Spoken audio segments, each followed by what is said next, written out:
Good afternoon, everybody. Welcome to the first ever Miami Sharks recap. Um, it's currently 12:36 p.m., March 4th. Um, as I got home last night, and if you were at the game like I was, and yes, I was at the game, you would know just how bad the rain was. So I got home, and the jersey was absolutely drenched. It was bad. And this is a new jersey. This is a new jersey. Look at this. You like this jersey? It's pretty nice. But to make the long story short, I was gonna do a recap yesterday, but it was so soaked. I felt really uncomfortable like doing it in wet clothing, and also to have to do the other recap that I haven't done yesterday. So yeah, this is why I'm kind of doing it today and not yesterday. And also too, I was editing a vlog which I finally finished. So yeah, so today we're going to talk about the Miami Sharks, and then we can carry on for the rest of today, and the vlog will be coming up soon. So I am using the app called Tribe this time, and Tribe is a strictly rugby app, and you can look at other sports too, like NFL and stuff like that. It's pretty cool. So that's what I'm going to do in this app. So I'm reading through this app. So everything I said with from the rugby game, I am crediting. I'm going to give credit to Tribe, because that's what I'm going to read off this. So credit to Tribe on this one. So first ever matchup. It is the Miami Sharks playing at Auto Nation Sports Field, which is right across the street in the northern side of Drive Pig Stadium, or Chase Stadium. I don't care. It's still Drive Pig Stadium in my heart. All right, so we're gonna start off with the Sharks kick. Not the Sharks, actually. It was the Hounds that actually kicked off first, but the fielding of the ball wasn't great. It was actually not great all game for majority of the game, especially in the first half. I don't know if it was the butterflies or the fact that the rugby ball was soaked. It was wet, so it was hard to get a grip on it. But either way, Chicago does get the ball after the kickoff, which it was supposed to be Miami's ball, but whatever. And there was already a penalty kick, and the penalty kick was good. It was Carlos I can't pronounce it. So it became 3-0 Chicago there. Everything I'm talking about will be shown in the vlog as soon as this video is uploaded. So the Sharks does get the ball back afterwards, and Echeverry will get a penalty kick, and that kick was good. It is 3-3 tied up. Then couple minutes after that, another penalty kick.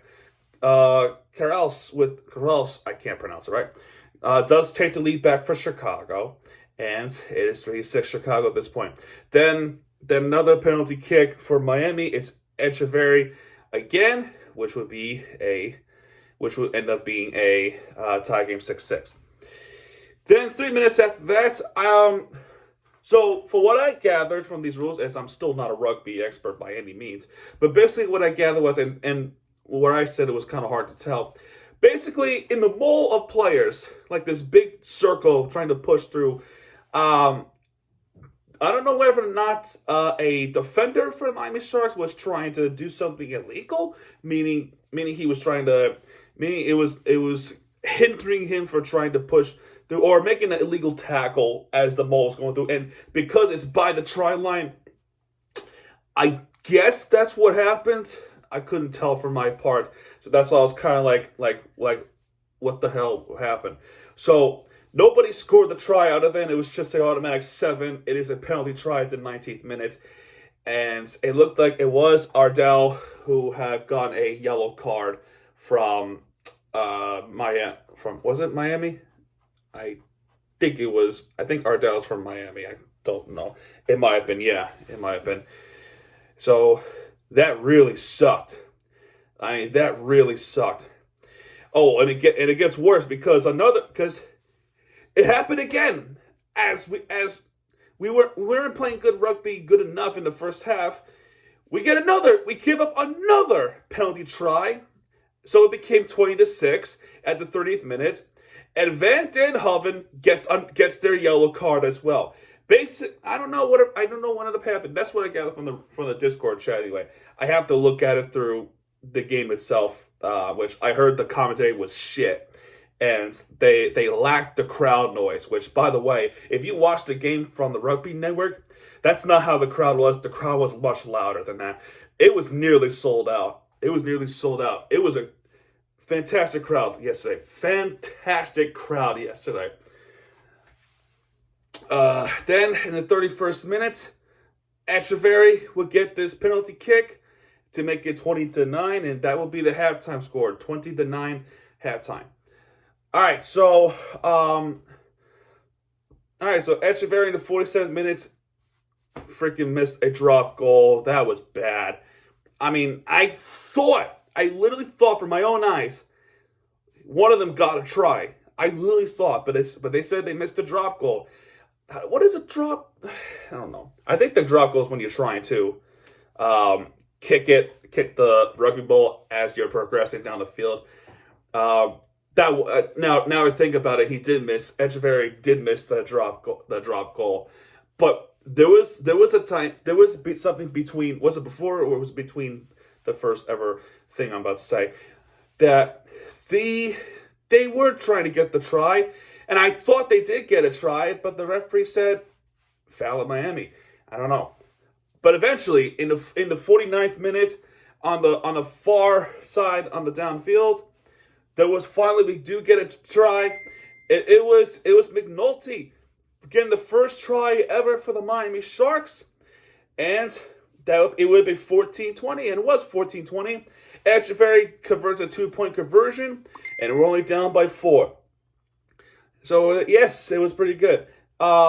Chicago does get this ball because, well, only because we were not fielding it cleanly, and the fact that that's just me being a rookie rugby fan, just so know-it-all, but the referees were not that great. Anyway, Miami's defense actually were holding up Chicago. They're actually holding up pretty good between 50th minute and the 65th minute. They were holding off on the ground. In fact, I even see Chicago almost scoring a try, and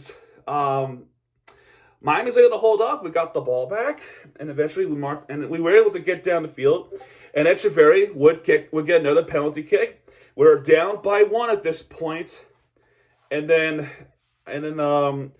unfortunately we did give up another penalty kick. Carcel with a penalty kick as well. That would be 23-19. Miami itching closer to scoring this try, and for whatever reason, I just cannot explain what they are calling.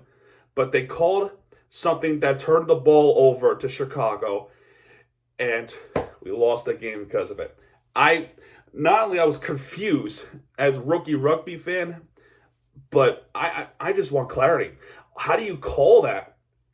I think they were calling knock-ons, like a knock-on foul. I think that's what they were calling, a knock-on.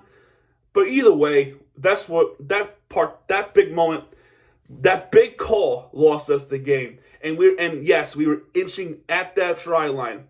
And I'm not even kidding. I'm not kidding you. It's all proven it on this vlog I'm going to post later today, which is most likely after this video is posted. So yeah, that is a ball line. But either way, I will say this with the Miami Sharks, they are darn exciting to watch.